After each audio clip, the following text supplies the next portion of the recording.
Okay? But, did everyone hear what he said? What can you factor out of that? Y squared. No, y. Oh, and there's a minus on top. What else can you factor out? A negative. So I'm going to factor out a negative and then a y squared on top. And what are you left with? Y minus 2x. Okay, and what can I factor out on the bottom? Y, x and y. An x and a y. What are you left with? 3xy plus 2xy plus. Plus. No, 3y. Sorry, that should be 3y, not xy. Plus. Now, is this okay? If we factor that xy from this part, what would we be left with? The 3's left over, what else? Y. Just a y. Plus. Then I got my plus. The 2's left over. And x. Just an x. Now, anything I can cancel? Not much, but you can cancel one letter. What Y. letter? Y. So these are other ways to write this answer. But yes, I am fine with that. Oh, question? Shouldn't it be plus y plus 2x? Oh, thank you so much. That would be right here. You're the best. Oh, when I factor out that negative, that means both of these are what? Positive. And thanks for pointing that out. Who all saw that? I saw Kelly did, a lot of the others. Great. And y squared over y. I can cancel out one y, and what do you get? Y plus 2x. All over? X times 3y over 2x. But let me be clear. For me, is that okay for me? Yep. Oh, I love it. I love it. You go, wait, don't I need to simplify it? Well, even when you simplify it, did this get much better than that first one? So, I want you to think about it. Did that get much better than that? No. That's my point. Plus, you know what I'll do as a part B? I got enough room up here. And when can you find the equation of the tangent line at the point 1, 1?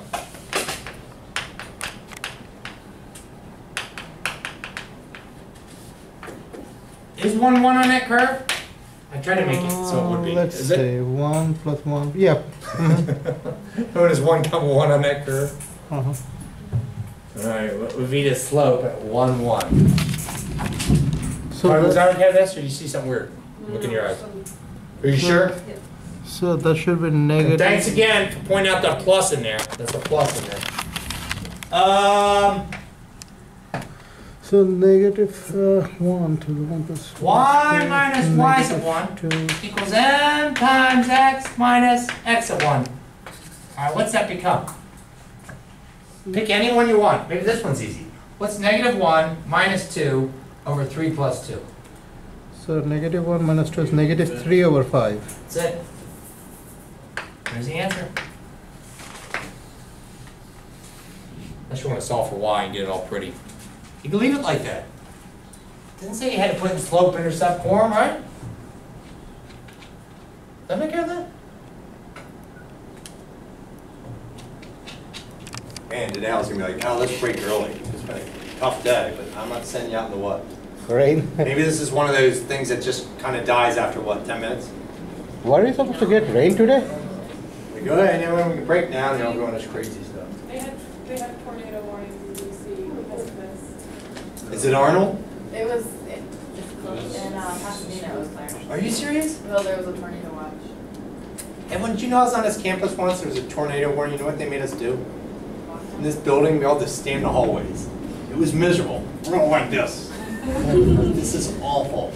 So I always dread if we ever get one here. Like it's, well, at least we have the whole hallway to ourselves, but when there's other classes here that have everyone here, I always dread it. Couple of years ago, they lost all electricity for like couple of days. In Baltimore, I live in Baltimore, we're out of electricity for 7 days. So did that happen over here too? How many days? 7 days. Oh my I know that God. They are not extending our Baltimore. summer course 1 week. Well, That better not happen. it happened on the 4th of July. Remember when it was the earthquake? Remember, like, how many years ago? Like 3? 2011. 4 years August ago. 2011.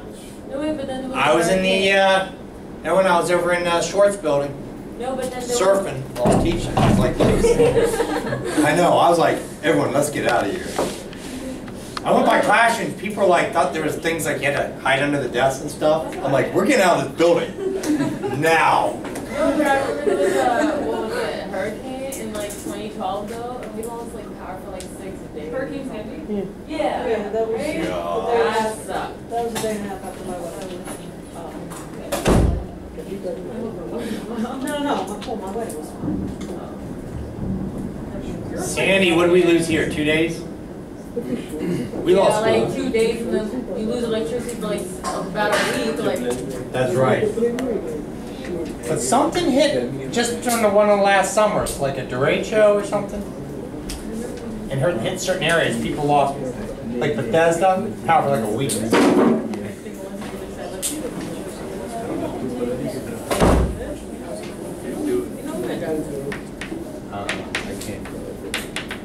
All right, I want to put this down. All right, that's interesting. Does this look familiar? Yep, sine inverse x, yep. Still though, what section we in? We're still in 3.5. Don't worry, it's thing, I don't think I'm going to wrap up 3.5 tonight, but at least we can do one inverse trig function. Does that sound good? Mm-hmm. I know, I was about to say, all right, let's break, let's go out there. I'm like, nah. I hope this thing dies soon. Unless someone can pull up radar on their phone. That's not like, no, this can come from the next few hours. This is interesting. There's another way that this can be written. What's the other way? Arc sine of X. x.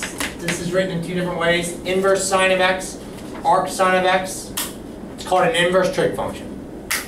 Wait, we've done all the trig derivatives. We haven't done inverse trig. True? Where did the author put it? In 3.5. All right, now how many trig functions are there total? 6. 6. Well, let's concentrate on 3 of these inverse trig functions. And today we can start with the most popular inverse sine. All right, so that's inverse sine. We're going to find dy dx. All right, so we're going to find dy dx. This out of the way.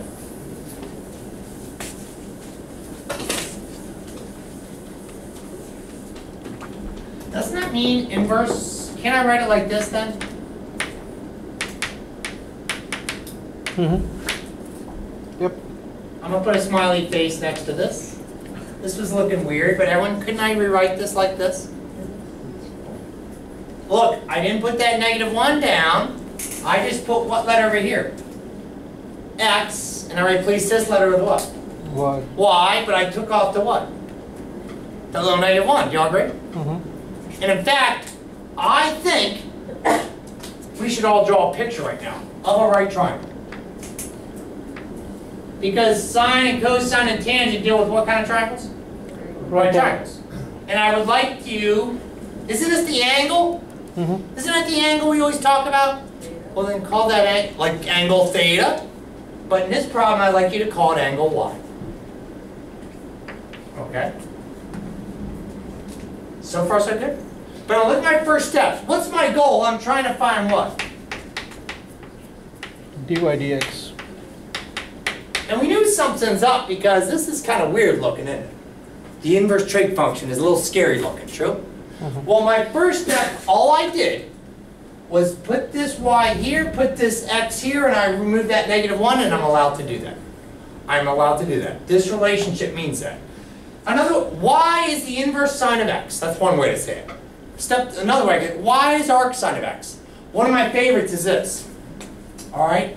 In this case, to say y is the angle whose sine is x. Y is the angle whose sine's ratio is x. All right, now if anybody wants to write that in your notes, you can. That's my phrase. We all know y is inverse sine of x. Okay, what's another one? Y is arc sine of x. But listen to my phrase. Y is the angle whose sine's ratio is what? X. Y is the angle whose sine's ratio is x. Look at my picture. Y is the angle whose sine's ratio is what letter? X. But everyone, if it's a ratio, it's a fraction. X over what? Y or X over what? If it's a fraction, x over what's underneath it? 1. A 1. Don't agree? So in your triangle, would you show me where x over 1 would be? Because of SOHCAHTOA. Where can I put the x over 1? X will be on the right Opposite? over hypotenuse. And where's hypotenuse? Right here. Everyone agree? So in our picture, would you put an x for hypotenuse and a 1 for hypotenuse and x for opposite? Now let's follow this again. Here's my give you fact. Y is the angle whose sine's ratio is x over 1. Okay, that's what it means.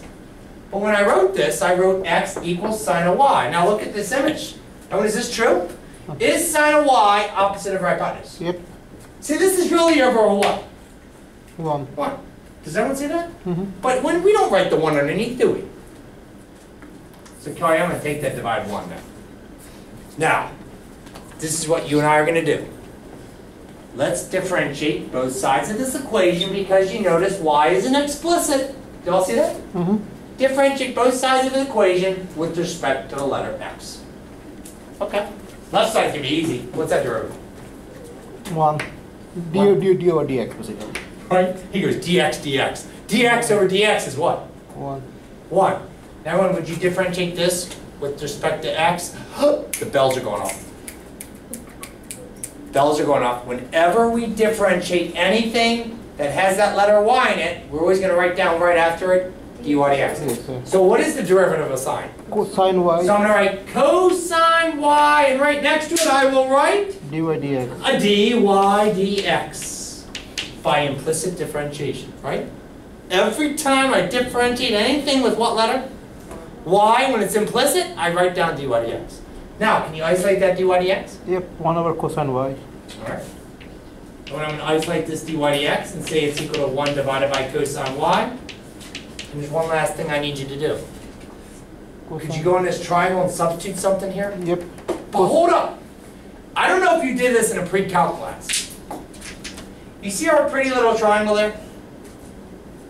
There are 3 parts to that triangle. There are 2 legs and a hypotenuse. What's the hypotenuse? 1. What's this leg? X. We didn't figure out this leg.